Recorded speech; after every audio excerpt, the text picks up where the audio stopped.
है तो सबसे पहला टॉपिक हमारे पास जो है वो है फोर्स। फोर्स की मैं बात करूं तो फोर्स एक्चुअली में दो तरह के हो सकते हैं, इनका नेचर या तो पुल होगा या तो पुश होगा। तो यदि मैं डिफाइन करना चाहूं कि फोर्स क्या है तो हम कह सकते हैं फोर्स इज अ पुल और पुश नेचर। मतलब फोर्स जो हो सकता है वो पुल या फिर पुश नेचर का हो सकता है, और फोर्स यदि किसी भी रिजिड बॉडी पे लगाया जाए तो वो फॉलोइंग इफेक्ट्स प्रोड्यूस करेगा। ये जो इफेक्ट्स है ये आपको दिख रहे हैं। हम कह सकते हैं a force on a rigid body में produce the following effects and these effects are change in its state of rest और मोशंस। उसके रेस्ट और मोशंस को क्या कर सकता है, चेंज कर सकता है, एक्सेलरेट और रिटार्ड इट्स मोशंस, उसको एक्सेलरेट कर सकता है या फिर रिटार्ड कर सकता है। नेक्स्ट है change its shape and size. Force की वजह से यदि मान लीजिए हैमरिंग करेंगे तो आप देखते हैं उसका शेप चेंज हो रहा है, साइज भी चेंज हो रहा है। ये किसकी वजह से हो रहा है? Due to force. और ये भी मैं बोल सकता हूं keep it in equilibrium, equilibrium में भी रख सकता है। आप देखते हैं कोई कोई पत्थर है वो बिल्कुल टिका पड़ा हुआ हो ढलान पे, क्यों? क्योंकि आगे से भी उसे कुछ रोक रहा है। मतलब कुल मिलाकर उसमें जितने भी फोर्स लग रहे हैं वो सब कैसे इक्विलिब्रियम में है। नेक्स्ट फोर्स बहुत इंपॉर्टेंट। फोर्स क्या? Force is a vector quantity. Force एक वेक्टर क्वांटिटी है, मतलब इसे मैग्नीट्यूड और डायरेक्शंस दोनों की जरूरत होगी पूरी तरह से डिफाइन होने के लिए। कैरेक्टरिस्टिक्स की मैं बात करूं, कैरेक्टरिस्टिक्स ऑफ फोर्स, किसी भी फोर्स को कंप्लीटली डिफाइन करने के लिए ये कैरेक्टरिस्टिक्स हमें पता होने चाहिए। वो क्या है? Magnitude, point of applications, line of actions, directions. ये चार कैरेक्टरिस्टिक्स हैं जिसकी हेल्प से हम फोर्स को डिफाइन कर सकते हैं। मान लीजिए कि हमारे पास कोई एक फोर्स है, मैंने माना ये हमारे पास कोई फोर्स है, ये मैंने ब्लॉक कोई बना दिया और ये हमारे पास क्या है? सरफेस है। हमने यहाँ पे फोर्स ये लगाया F। ये जो फोर्स है ये यहाँ पे लग रहा है तो ये इसका क्या है? ये जो है लाइन ऑफ एक्शन है। ये क्या है? Line of action, line of action, ठीक है। और ये फोर्स जो लग रहा है वो कितना लग रहा है? उसको मैंने मान लिया कि 10 किलो न्यूटन का है, तो इसका मैग्नीट्यूड ये 10 किलो न्यूटन ये जो है ये क्या हो गया? मैग्नीट्यूड। ये क्या हो गया? मैग्नीट्यूड। इसको मैंने क्या बोला? मैग्नीट्यूड, ठीक है। डायरेक्शन आप देख रहे हैं, ये एरो से ये जो दिखा रहा है ये क्या इसका है? डायरेक्शन है। क्या है? डायरेक्शन, ठीक है। पॉइंट ऑफ एप्लीकेशंस की बात करें तो जिस पॉइंट पे लग रहा है उस पॉइंट को हम क्या बोलते हैं? Point of applications. ये जो हमारे पास है ये क्या हो जाएगा? इसका पॉइंट ऑफ एप्लीकेशंस। क्या हो गया? Point of application. क्या बोला मैंने इसको? Point of application. देखिए हमारे पास कुछ बातें थी जिसको हमने आसानी से फोर्स को दिखा दिया। तो समझने वाली बात यह है कि फोर्स जो है पुल या पुश नेचर का हो सकता है। फोर्स किसी भी रिजिड बॉडी पे लगेगा तो वो फॉलोइंग इफेक्ट्स प्रोड्यूस करेगा। क्या? change its state of rest or motions, accelerate or retard, change its shape and size, keep it in equilibrium। और इंपॉर्टेंट पॉइंट ये है कि फोर्स क्या है? एक वेक्टर क्वांटिटी है। कैरेक्टरिस्टिक्स की बात करें तो फोर्स की कुछ कैरेक्टरिस्टिक्स होती हैं जो कि क्या है? Magnitude, point of applications, line of actions and directions, ठीक है। नेक्स्ट हम बात कर रहे हैं फोर्स सिस्टम की। फोर्स सिस्टम क्या है? जब किसी भी बॉडी पे ढेर सारे फोर्स लगते हैं तो एक सिस्टम जो बनता है उस सिस्टम को हम क्या बोलते हैं? Force system. यदि हमें सेंटेंस फॉर्म में डिफाइन करना हो फोर्स सिस्टम से हम क्या समझते हैं तो मैं कहूंगा when several forces of different magnitude and directions act upon a body they constitute a force system. तो वो क्या बनाते हैं? फोर्स सिस्टम बनाते हैं। यदि मैं फोर्स सिस्टम को डिफाइन करना चाहूँ तो हमारे पास ये है कि हमारे पास कोई एक फोर्स सिस्टम है और इस फोर्स सिस्टम को मैं दो पार्ट में डिवाइड कर सकता हूं। पहला जो है वो क्या है? कोप्लेनर फोर्सेस, दूसरा जो है non coplanar forces. Coplanar forces को फर्दर यदि हम क्लासिफाई करना चाहें तो ये concurrent, parallel and non concurrent होगा। और पैरेलल को भी यदि हम दो तरह से डिफाइन करना चाहें तो ये लाइक एंड अनलाइक, मतलब सेम डायरेक्शन है तो लाइक, अपोजिट डायरेक्शन है तो अनलाइक, ठीक है। सिमिलरली नॉन कनकरेंट फोर्सेस को भी यदि हम डिफाइन करना चाहें तो concurrent, parallel and non concurrent. और फिर से पैरेलल फोर्स जो है वो कैसा होगा? लाइक होगा एंड अनलाइक होगा, ठीक है। नेक्स्ट हमारे पास कोलिनियर फोर्सेस की बात होती है। कोलिनियर मतलब एक ही लाइन में, कोलिनियर मतलब एक लाइन में जो फोर्सेस होंगे उन्हें हम क्या बोलते हैं? कोलिनियर। तो मैंने यहाँ पे सिंपल सी बातें बोल रखी हैं कि कोलिनियर क्या है, तो मैं बोलूंगा lines of actions of all forces lie along the same straight line and in same plane. Same straight line में भी होना चाहिए और सेम प्लेन में भी होना चाहिए, तो उसे हम क्या बोलेंगे? कोलिनियर। जैसे मान लीजिए कि आपने रस्सा कस्सी देखा होगा तो ये सभी के सभी एक ही लाइन में है, इन्हें हम क्या बोलेंगे? Collinear forces. जैसे मैंने इनको बोल दिया F1, इसको मैंने क्या बोल दिया F2, इसको मैंने क्या बोल दिया F3, इसको मैंने क्या बोल दिया F4, इसको मैंने क्या बोल दिया F5, इसको मैंने क्या बोल दिया F6, इसको क्या मैंने बोल दिया F7। मतलब सेम लाइन में लाइन ऑफ एक्शंस भी सेम है और सेम प्लेन भी है, तो उस हम फोर्स सिस्टम को क्या बोलेंगे, कोलिनियर।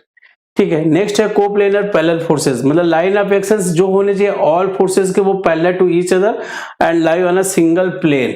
सबसे बड़ी बात यहाँ पे जो हमें समझने की बात है वो है कोप्लेनर एंड कंकरेंट। कोप्लेनर मतलब सेम प्लेन, जहां पे भी कोप्लेनर वर्ड यूज हो इसका मतलब हमारे दिमाग में एक यूज होना चाहिए कि प्लेन क्या होना चाहिए, सभी फोर्स का सेम।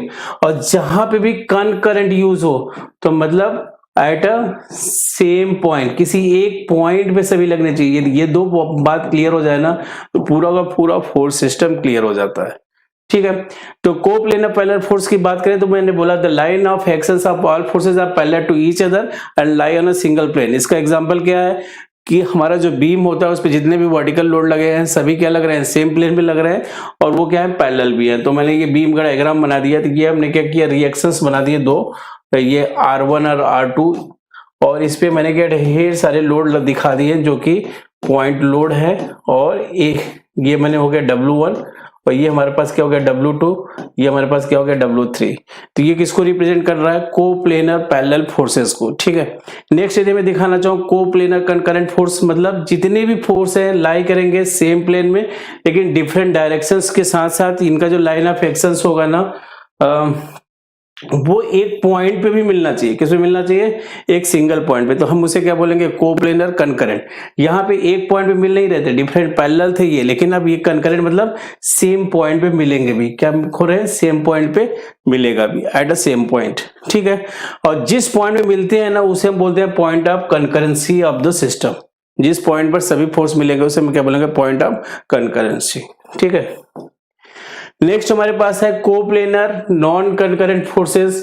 अब यहाँ पे आपने देखा कि एक ही प्लेन में तो है लेकिन एक ही पॉइंट पे नहीं मिल रहे, तो मैं बोलूंगा all forces lie in the same plane but their lines of action do not pass through a single point. Do not, non जैसे वर्ड यूज हुआ तो मतलब डू नॉट, वो सिंगल पॉइंट से पास नहीं करेंगे।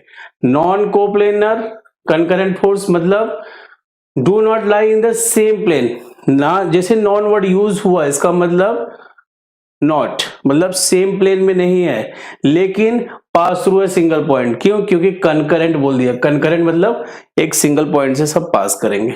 सेम सिंपल सी बातें हैं, ये दो वर्ड का डिफरेंस है। यदि हमें पता चल जाए तो हम सेंटेंस बना के अपने लैंग्वेज में भी इन चीजों को लिख सकते हैं। नेक्स्ट हमारे पास नॉन कोप्लेनर नॉन कंकरेंट, मतलब ना तो एक प्लेन में है ना एक पॉइंट पे मिल ही रहा है, ऐसे सिस्टम को हम क्या बोलेंगे, नॉन कोप्लेनर नॉन कंकरेंट। मतलब all forces do not lie in same plane and their line of action also do not meet at a single point. Single point पे उनके एक पॉइंट पे मिल भी नहीं रहे और ना ही एक प्लेन में है, ऐसे फोर्स को हम क्या बोलेंगे, non coplanar non concurrent forces. अब आता है हमारे पास coplanar like and unlike parallel forces. Like and unlike मतलब ये तो ये सेम प्लेन में होने चाहिए, इनका लाइन ऑफ एक्शंस क्या होना चाहिए, पैरेलल टू ईच अदर होता है। और यदि पैरेलल टू ईच अदर है तो ये सिस्टम जो कहलाएगा कोप्लेनर लाइक पैरेलल फोर्सेस। यदि इन सभी का जो डायरेक्शंस है वो क्या हो, सेम डायरेक्शंस हो तो उन्हें क्या बोलेंगे हम, लाइक। यदि डिफरेंट डायरेक्शंस है तो उन्हें हम क्या बोलेंगे, अनलाइक। ठीक है, ठीक, छोटी सी बातें हो गई। यहाँ पे हमने ये फोर्स सिस्टम देख लिया। फोर्स सिस्टम के बाद अब हमारे पास बात आता है पैरेललोग्राम लॉ। पैरेललोग्राम लॉ बहुत ज्यादा आसान है, बहुत इजी है और ये एग्जाम में हमेशा 2 नंबर पे पूछा जाता है, बहुत ज्यादा नहीं पूछा जाता और हम इस पे बहुत ज्यादा एफर्ट से लगाने की जरूरत नहीं है। वैसे भी मैं डेरिवेशंस का पार्ट में जब आऊंगा ना तो वहाँ पे ढेर सारे केस दिखाऊंगा और मैं डेरिवेशंस भी करूंगा, तो वहां पे मैं इसको डिटेल में देखूंगा। फिलहाल मैं ये बताता हूँ आपको कि मान लीजिए कि हमारे पास कोई पैरेललोग्राम है।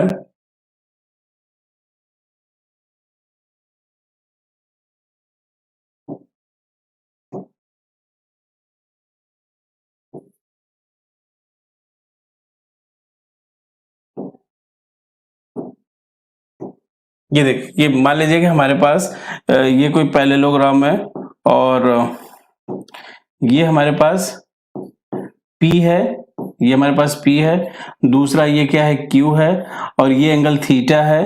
तो हमारा इसका जो रिजल्टेंट होगा ना, ये रिजल्टेंट आर जो होगा, ये रिजल्टेंट आर जो होगा ये इसके डायगोनल के बराबर होगा। तो ये हमारे पास ये पी है, क्यू है, पी और क्यू के बीच में जो एंगल है ना वो थीटा है। और इस कह सकते हैं ये हमारे पास जो एक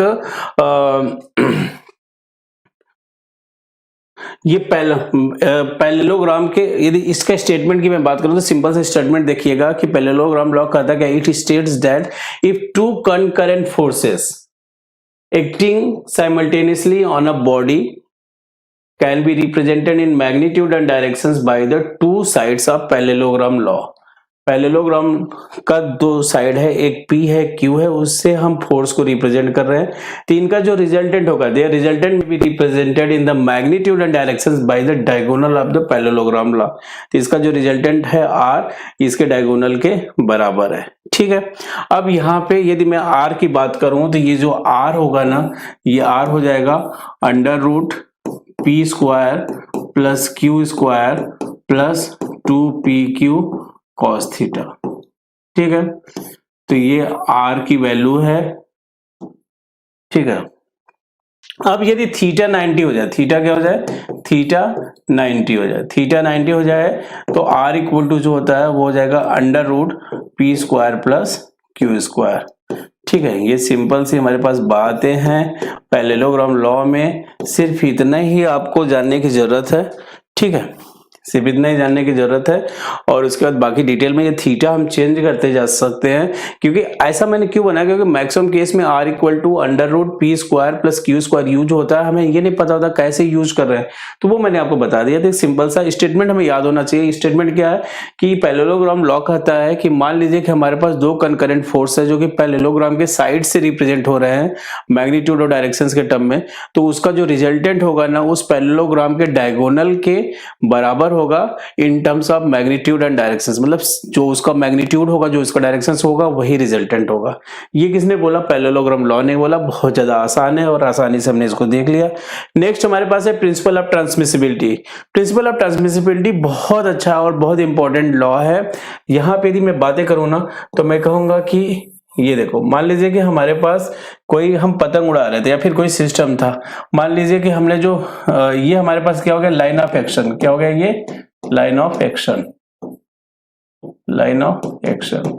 आप मान लो पतंग उड़ा रहे थे, बिल्कुल ग्राउंड फ्लोर से आपने यहां से पकड़ा था। अब मान लीजिए कि अपने भाई को आपने बोला कि भैया थर्ड फ्लोर से आप पकड़ लो उसको, सेम मैग्नीट्यूड है, सेम डायरेक्शन है, सेम लाइन ऑफ एक्शन है, तो उसकी स्टेबिलिटी पे कोई फर्क नहीं आएगा। ये कौन बोलता है, प्रिंसिपल ऑफ ट्रांसमिसिबिलिटी।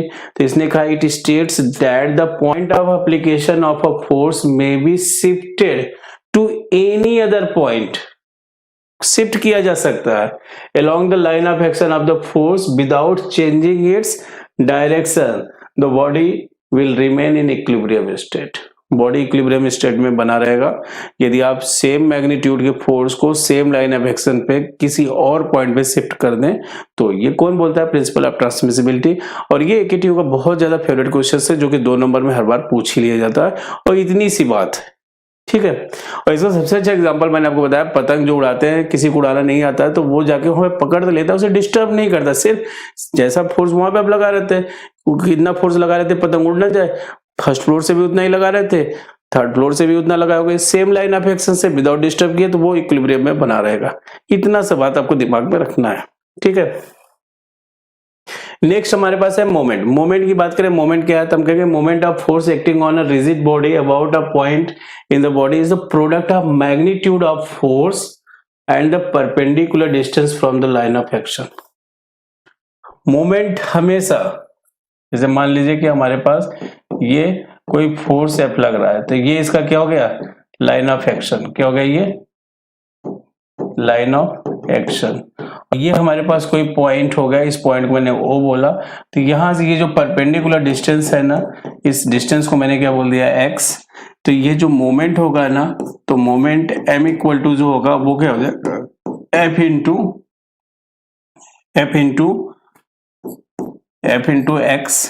और ये जो x है ना वो परपेंडिकुलर डिस्टेंस है जिसको हम मोमेंट बोलते हैं। तो ये क्या हो गया, मोमेंट जो हो गया force into perpendicular distance, force into perpendicular distance, जिसको हम क्या बोल रहे हैं, मोमेंट बोल रहे हैं। मोमेंट की वजह से कोई भी रिजिड बॉडी जो है उसमें रोटेशनल इफेक्ट जनरेट हो सकते हैं और किसी रोटेशनल बॉडी को हम टॉर्क भी कहते हैं जरूरत पड़ने पे, ठीक है। मोमेंट के बाद नेक्स्ट आता है हमारा कपल। कपल और मोमेंट में बहुत ज्यादा अंतर नहीं है। कपल की बात करें तो कपल जैसा कि आप जानते हैं इसमें दो, ठीक है, तो ये इधर और ये इधर सेम मैग्नीट्यूड का आपके पास दो फोर्स है, इनके बीच की जो दूरी है मैंने OX बोल दिया, तो ये इसका लाइन ऑफ एक्शन होगा, ये फोर्स हो गया, तो ये इसको क्या कर रहा है, ट्विस्ट करने की कोशिश कर रहा है, क्या कर रहा है, घुमाने की, रोटेट करने की कोशिश कर, ये नीचे खींच रहा है तो ये ऊपर जा रहा है, तो आप कहेंगे two parallel forces which are equal in magnitude. ये दो फोर्स हो गए, एक F इधर एक F इधर, equal in magnitude, same intensity है, सेम मैग्नीट्यूड है, बट अपोजिट इन डायरेक्शंस। एक डाउनवर्ड लग रहा है, दूसरा अपवर्ड लग रहा है, डायरेक्शंस अपोजिट है, separated by a definite distance, are said to be form a couple and rotational effect of the couple is called moment. उसे हम क्या बोलेंगे, मोमेंट। सिंपल सी बात है, ये लैंग्वेज को ही आप क्या कर सकते हैं, सेंटेंस के फॉर्म में जनरेट कर सकते हैं। तो यहाँ पे हमने क्या देख लिया, कपल देख लिया, ठीक है। वरिग्नस थ्योरम ध्यान दीजिएगा। वरिग्नस थ्योरम की मैं बातें करूं तो वरिग्नस थ्योरम जो है, वरिग्नस थ्योरम बहुत अच्छा थ्योरम है। इसका मैं डेरिवेशंस भी कराऊंगा जब मैं डेरिवेशंस और न्यूमेरिकल वाला सेशन कराऊंगा। वरिग्नस थ्योरम कहता है कि मान लीजिए कि किसी भी बॉडी में हम देखें जहां पे फोर्स लग रहे हैं, तो उसमें जो एल्जेब्रिक सम होगा मोमेंट का सभी फोर्सेस की वजह से किसी पॉइंट के अबाउट, वो जो है रिजल्टेंट का उसी सेम पॉइंट के अबाउट मोमेंट के बराबर होता है। रिजल्टेंट के मोमेंट के बराबर होगा सेम पॉइंट के अबाउट जितने भी फोर्स उस पॉइंट के अबाउट मैं देख रहा हूं। तो इन्होंने क्या कहा, if many coplanar forces are acting on a body then algebraic sum of the moments of all forces about a point in the plane of the forces is equal to the moment of their resultant about the same point। ये 2 number पूछा जाता है, आपको इतना ही याद करने की जरूरत है, फिर भी मैं आपको डेरिवेशंस आगे भी कराऊंगा। बस आपने इतनी बात लिख दी तो वरिग्नस थ्योरम में आपको 2 नंबर मिल जाते हैं, ठीक है। नेक्स्ट है free body diagram. Free body diagram में एक्चुअली में क्या करता है, ये रिप्रेजेंट करता है relative magnitude of directions of all forces acting upon object in a given situations, ठीक है। जैसे मान लीजिए कि यदि मैं फ्री बॉडी डायग्राम बनाना चाहूं तो फ्री बॉडी डायग्राम किसी का भी बना सकते हैं। जैसे कि मैं सिंपल सा फ्री बॉडी डायग्राम आपको बना रहा हूं। जैसे मान लीजिए कि हमारे पास, मैं एग्जांपल दे रहा हूं, जैसे मान लीजिए कि ये हमारे पास रेफ्रिजरेटर था। रेफ्रिजरेटर के केस में आपने देखा था कि ये लोअर टेम्परेचर से हीट जो क्यूएल हीट ऊपर जा रहा था और क्यूएच हीट ऊपर जा रहा था, और ये क्या यहाँ पे था, हाई टेम्परेचर था, हम कुछ वर्क इनपुट W दे रहे थे।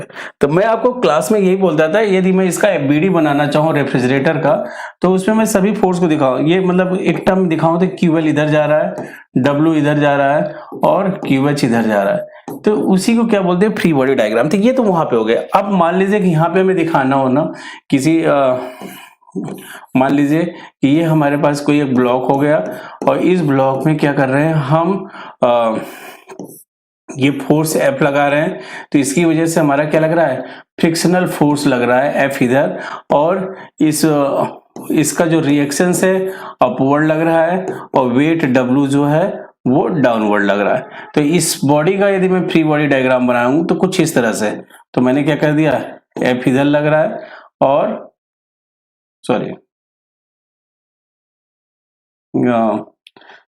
F इधर दिखा सकते हैं, इसे आगे से भी दिखा सकते हैं। फ्रिक्शनल फोर्स जो लग रहा है इधर लग रहा है और इसका जो रिएक्शंस लग रहा है इस पे वो अपवर्ड लग रहा है और इसका जो वेट W लग रहा है वो क्या लग रहा है, डाउनवर्ड लग रहा है। तो इसे हम क्या बोलेंगे, फ्री बॉडी डायग्राम। ये आप कोई सा भी एग्जांपल ले सकते हैं जो आपको कंफर्टेबल लगे, वहां से आप इसको बना सकते हैं, ठीक है। तो वहां से इसको आप आसानी से दिखा सकते हैं। तो हम कह सकते हैं FBD represents the relative magnitude and directions of the all forces acting upon an object in a given situations, ठीक है। फ्री बॉडी डायग्राम देखने के बाद अब हमारे पास आता है static equilibrium equations. Static equilibrium equations की यदि मैं बात करूं तो स्टैटिक इक्विलिब्रियम इक्वेशंस हमारे पास तीन तरह के होते हैं। पहला होता है summation F X equal to 0, दूसरा होता है summation F Y equal to 0 और तीसरा होता है summation of moment about any point should be 0। तो हम कह सकते हैं in order to maintain a body in a stable equilibrium following these condition must be satisfied. पहला क्या है, ये summation of F X equal to 0, दूसरा summation of F Y equal to 0, तीसरा summation of moment about any point should be 0। मतलब algebraic sum of all forces in x directions must be equal to 0। Algebraic sum, फिर algebraic sum of all forces in y directions must be equal to 0। Algebraic sum of all moment about a point must be equal to 0। ठीक है, तो ये तीन conditions है। Example के तौर पे मैं यदि आपसे बताऊं कि मान लीजिए कि यहाँ पे हम साइन भी यूज करने वाले हैं।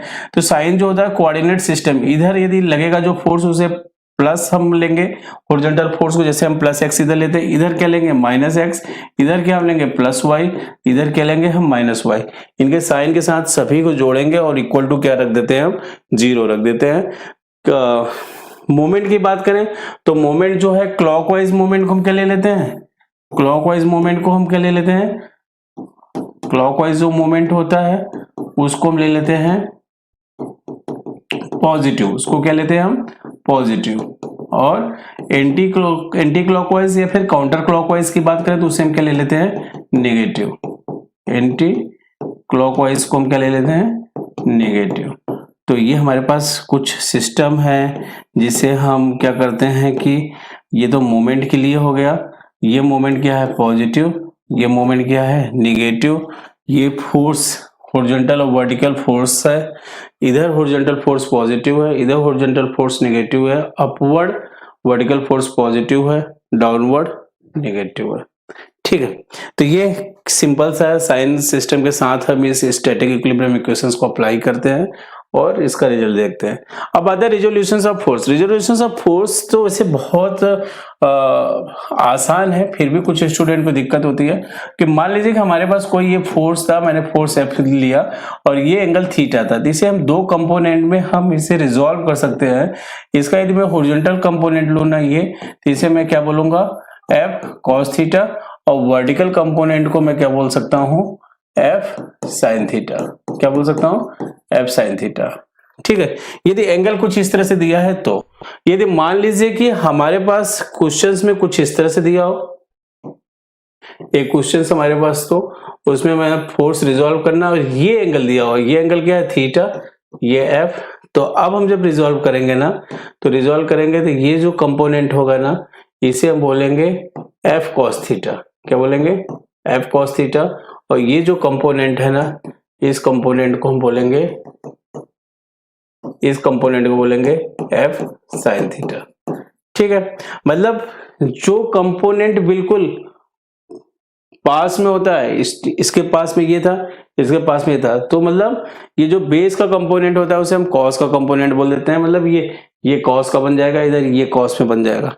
ठीक है, तो उसके अपोजिट वाला जो होता है साइन का कंपोनेंट। ये दो बेसिक रिजोल्यूशन से हमें याद रहेगा ना, तो कभी भी फोर्स को रिजॉल्व करने में दिक्कत नहीं आती है।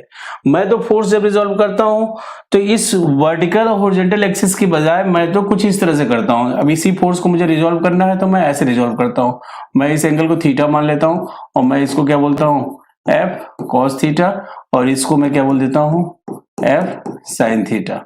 ठीक है, इसी को यदि मुझे रिजॉल्व करना हो तो मैं इसे दो कंपोनेंट में रिजॉल्व कर लेता हूं। जैसे ये मेरे लिए क्या हो जाता है, क्या हो जाएगा एफ कॉस थीटा, और ये मेरे लिए क्या हो जाएगा एफ साइन थीटा।